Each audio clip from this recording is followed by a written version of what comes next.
Hello friends, welcome to my channel computer ज्ञान academy. मेरा नाम राघव है और आज हमारे कंप्यूटर बेसिक कोर्स का डे 6 है। आज हम बात करने वाले हैं what is Microsoft office. Microsoft office क्या होता है उसके बारे में बात करने वाले हैं और माइक्रोसॉफ्ट ऑफिस के अंदर कौन कौन से ऐप्स आते हैं उनके बारे में बात करेंगे। लेकिन उससे पहले हम थोड़ा प्रीव्यू जान लेते हैं कि अब तक हमने कहाँ तक हमने कंप्लीट किया है। ठीक है, कंप्यूटर बेसिक कोर्स का किस किस टॉपिक को हमने कंप्लीट किया है उसके लिए हम देख लेते हैं। तो ये रहे हमारे सारे टॉपिक्स। ठीक है, उसमें से हमने फंडामेंटल्स कंप्यूटर कॉन्सेप्ट को खत्म कर दिया है। ऑपरेटिंग सिस्टम को हमने कल खत्म किया है। ऑपरेटिंग सिस्टम को हमने परसों खत्म किया है। व्हाट इज कीबोर्ड को हमने कल खत्म किया है और आज हम करने वाले हैं व्हाट इज माइक्रोसॉफ्ट ऑफिस। ठीक है, तो बिना टाइम वेस्ट करें टॉपिक में से पहले अगर आपने हमारे चैनल को सब्सक्राइब नहीं किया है तो हमारे चैनल को सब्सक्राइब कर दो, नोटिफिकेशन बटन को ऑल पे कर दो, जिससे कि हमारे सारे न्यू वीडियोस के नोटिफिकेशन सबसे पहले आपके पास पहुंच जाएंगे। तो शुरू करते हैं। What is MS office. ठीक है, एमएस का फुल फॉर्म माइक्रोसॉफ्ट ऑफिस होता है। ठीक है, what is Microsoft office, definition देख लेते हैं पहले। MS office stands for Microsoft office. ठीक है, ये माइक्रोसॉफ्ट ऑफिस के लिए एमएस का फुल फॉर्म माइक्रोसॉफ्ट ऑफिस है। ठीक है, which is developed and published by Microsoft in 1990। Microsoft office को माइक्रोसॉफ्ट कंपनी ने माइक्रोसॉफ्ट ऑफिस, ठीक है, दोनों का मतलब अलग है। ठीक है, माइक्रोसॉफ्ट कंपनी ने माइक्रोसॉफ्ट ऑफिस को पब्लिश किया था, मतलब सभी को बताया था 1990s में। ठीक है, it is widely used in business and education. ये बहुत ज्यादा पैमाने में यूज होता है बिजनेस एंड एजुकेशन सेक्टर्स में। Through which we can create, इसके थ्रू हम क्रिएट कर सकते हैं, देख सकते हैं, एडिट कर सकते हैं डॉक्यूमेंट्स को। View and edit document, spreadsheet, presentation and data entry on databases.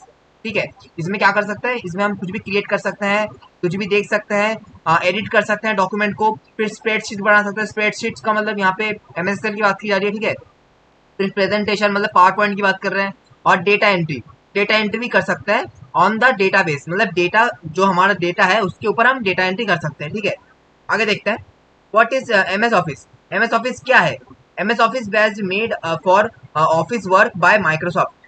MS office एक ऐसा, अभी हम माइक्रोसॉफ्ट के बारे में बात कर रहे थे। ठीक है, माइक्रोसॉफ्ट के बारे में जान रहे थे, माइक्रोसॉफ्ट ऑफिस किसने बनाया था, किसने बनाया था।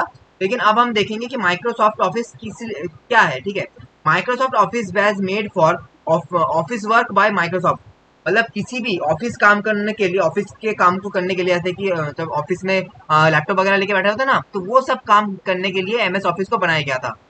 That's why it is called Microsoft office. तो इसे ऑफिस के काम के लिए बनाया गया था, इसलिए इसका नाम हमने माइक्रोसॉफ्ट ऑफिस रखा गया है। ठीक है, इसके फाउंडर कौन है, इसको बनाने में सबसे बड़ा हाथ किनका है, किसने इनको बनाया है, बिल गेट्स ने। ठीक है, लेटेस्ट वर्जन अभी कौन सा चल रहा है, एमएस ऑफिस का अभी 2021 का सबसे लेटेस्ट वर्जन चल रहा है।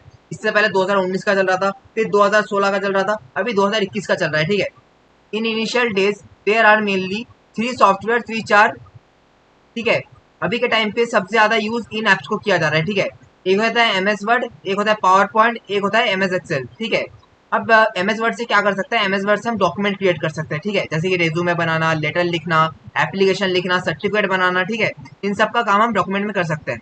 प्रेजेंटेशन, एमएस वर्ड में हम प्रेजेंटेशन बना सकते हैं। ठीक है, प्रेजेंटेशन मतलब वीडियो होता है, उसमें साउंड होता है, पिक्चर्स होता है, एनिमेशन होता है, बहुत कुछ मिलाकर जो हम बनाते हैं एक प्रेजेंटेशन। उसमें टेक्स्ट लगता है, इमेज लगता है, साउंड लगता है, वीडियो लगता है, एनिमेशन लगता है।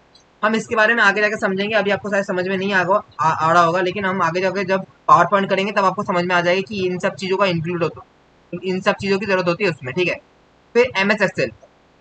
एमएस एक्सेल क्या होता है, एमएस एक्सेल अकाउंटिंग काम के लिए किया जाता है। ठीक है, अकाउंट्स के जितने भी काम है उन सभी के लिए एमएस एक्सेल का यूज किया जाता है।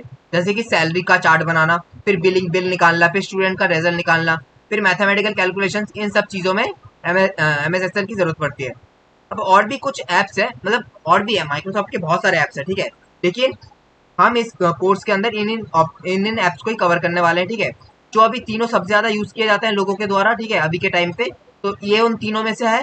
ठीक है, अब इसके और भी कुछ ऐप्स होते हैं जो आपके सिस्टम में ऑलरेडी फीड रहते हैं, ऑलरेडी उसमें लगे रहते हैं, तो उनके बारे में भी थोड़ा बहुत जान लेंगे। जैसे कि अनदर माइक्रोसॉफ्ट ऑफिस प्रोग्राम, ये कुछ माइक्रोसॉफ्ट ऑफिस के प्रोग्राम्स होते हैं जो कि ऑलरेडी हमारे सिस्टम में रहते हैं। एक है नोटपैड, ठीक है, कुछ भी नोट करने के लिए, फिर एमएस पेंट करने के लिए, फिर वर्ड पैड। ठीक है, ये भी कुछ हद तक इनकी तरह ही है। वर्ड पैड, नोट पैड और एमएस वर्ड, ये तीनों एक तरह से एक जैसे ही है। ठीक है, तो इनके बारे में आगे आगे और भी डिटेल में जानेंगे। ठीक है, तो मुझे बस माइक्रोसॉफ्ट ऑफिस का इतना ही था। ठीक है, माइक्रोसॉफ्ट ऑफिस में ज्यादा कुछ नहीं है। माइक्रोसॉफ्ट ऑफिस किस लिए बनाया गया था, किसने बनाया था, और इसका नाम माइक्रोसॉफ्ट ऑफिस कैसे पड़ा, इन सब चीजों के लिए हम बस माइक्रोसॉफ्ट ऑफिस जानना जरूरी था कि what is Microsoft office, Microsoft office के बारे में हमें जानना जरूरी था। तो आज के वीडियो के लिए इतना ही। अगर आपको इसके नोट्स चाहिए तो मैं इसके नोट्स लिंक डिस्क्रिप्शन के लिंक में डाल दूंगा, ठीक है। और अगर और भी कुछ डाउट हो तो आप पूछ लेना। आपको अगर हमारा वीडियो अच्छा लगता है तो इस वीडियो को लाइक करना और हमारे चैनल को सब्सक्राइब करके जाना।